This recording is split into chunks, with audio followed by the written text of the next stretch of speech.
your young guys you have this year?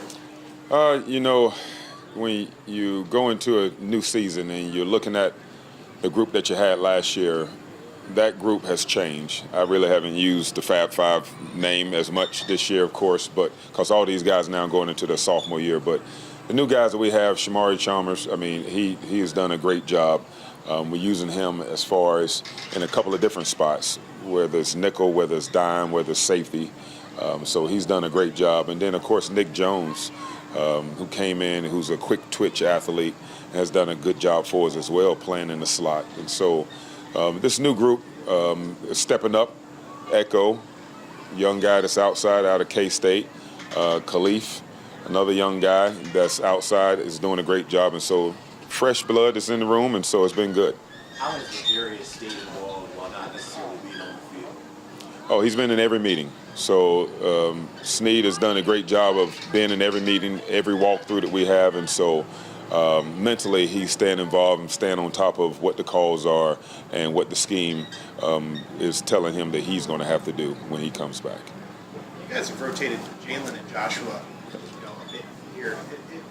Are you guys seeking eventually to have one of these guys step up a beat, or do you like what you have in the rotation, and why would that be? Hope so. I hope one of the guys step up and take the job. And until the consistency is shown on a day-to-day basis, which is one of the things that the young guys have to learn in the NFL, is every day you wake up, every day you step on the field, you have to prove that you belong.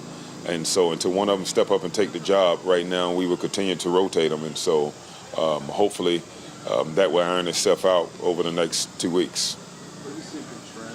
What do you like about his skill set to play the nickel? Yeah, Trent is he's smart, a smooth athlete, a guy who is not a repeat offender. So if Trent makes a mistake once, there's not too often that he's going to have that same mistake that's going to show up. And so that's just one of the things that Trent brings to the table, is the fact that he's able to comprehend what you're trying to teach and then go out and actually perform it. And so, but I like where he is, and he's played a lot outside as well.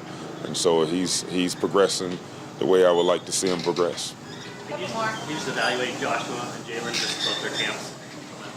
I mean, just like I just said, I mean, they're both fighting for a position. And so really the evaluation is just ongoing.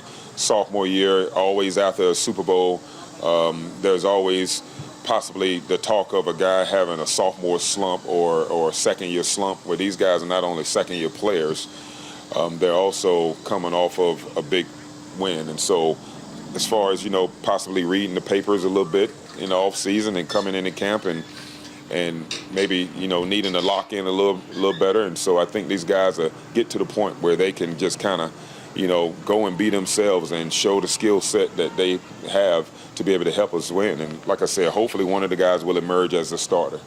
Brian Cook should get a lot more playing time, obviously, this year. Yep. Is he ready for that? Is he showing you everything you want from him in practice? Cook has done a great job. He's a vocal guy, high-energy guy. One of the things that we've been working on is basically an understanding splits and formations, and understanding that as a post safety, as a strong safety, you have to understand if you're ever in the center of the field, you have to make sure you and the quarterback are battling one another. And so just getting him to where he understands the splits and understand where help is needed. He's gradually getting there, but he's doing a good job.